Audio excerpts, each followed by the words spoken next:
Okay, so I've been messing with clean the kettle, trying a few different things. So a bit of an update here. Sticking with the vinegar definitely works well when it's hot. But now we've got a few other little bits of kit here. So we've got ourselves a nice natural dish scrubber on a handle, a natural scouring pad with sisal, there's a fibre called sisal, and then you've got cellulose sponge on the back. And then you've got one of these Swedish dishcloths, which is partly cellulose and partly, I forget what the other fibre is anyway, but all natural products, natural cleaning, and it actually works. You know me, I'm not the biggest fan of eco cleaning products that don't work, frustrates the hell out of me, but this works pretty well. So the first thing we're going to do is, as usual, pour the vinegar straight into the kettle because we've got to clean the inside. So just an inch or so of vinegar, boil that up.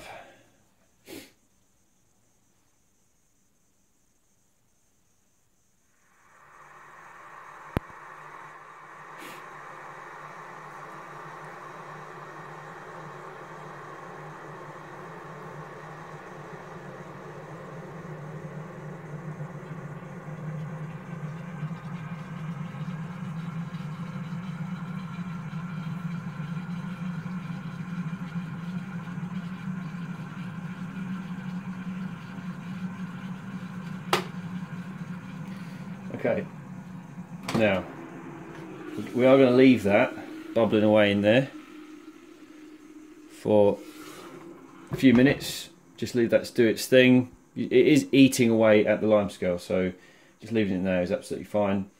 But I've done that already, so the inside of this kettle is clean. So now what we'll do is get myself a frying pan.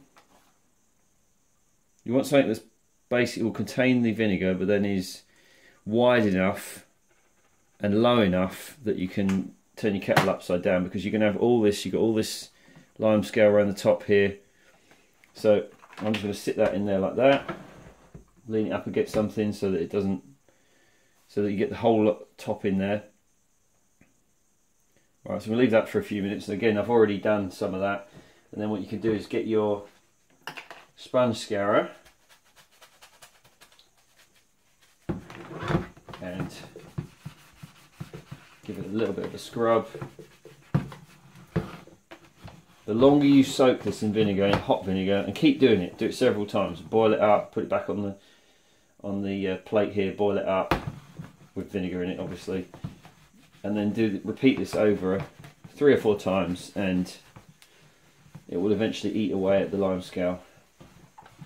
Okay, so that's all right for the moment. Now, this is the key thing I've discovered since I've found these Swedish dishcloths. They're just absolutely brilliant, because what you want somehow, like you've got some quite ingrained in lime scale there, so it's going to take a few goes on that, but you don't want to stand here all day and you've got no way of holding it on except for this thing. So this soaks up the vinegar. Just make sure it's thoroughly saturated, and then it's going to lay that on there like that and leave that for, again, another few minutes. Come back with my scourer. So again, I've already been doing this, started this morning.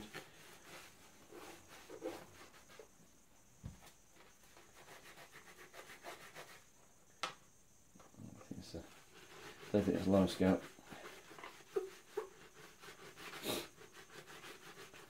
So yeah, what I really wanted to show you was mainly this. This is a great way of keeping the vinegar on the surface that you want to clean.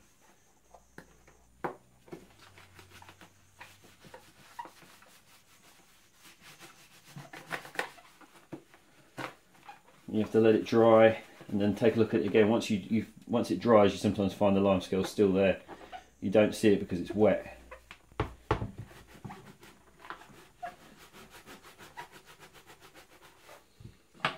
And obviously you've got this, you can use that on the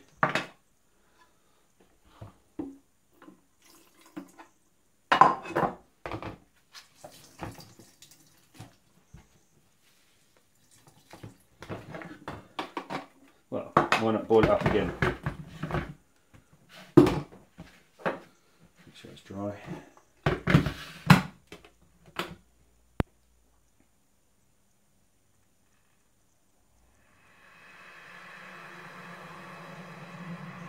So with these, obviously you could bend it, just make it a bit easier to get into the bottom there.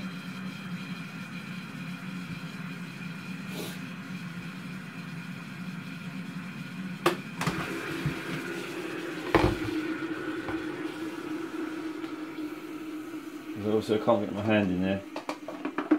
I'm just going to scrub it all on the inside with this brush. That's what this is for. Clean the element. That's the metal element in there, the metal bar. That's what's going to heat up the water.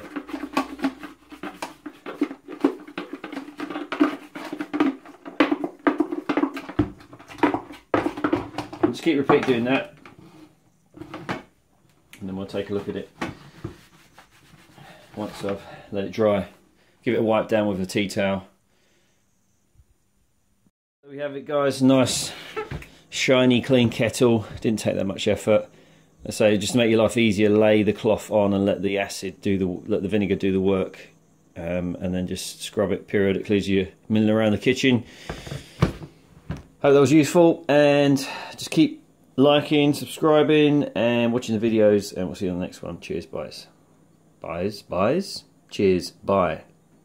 Too early.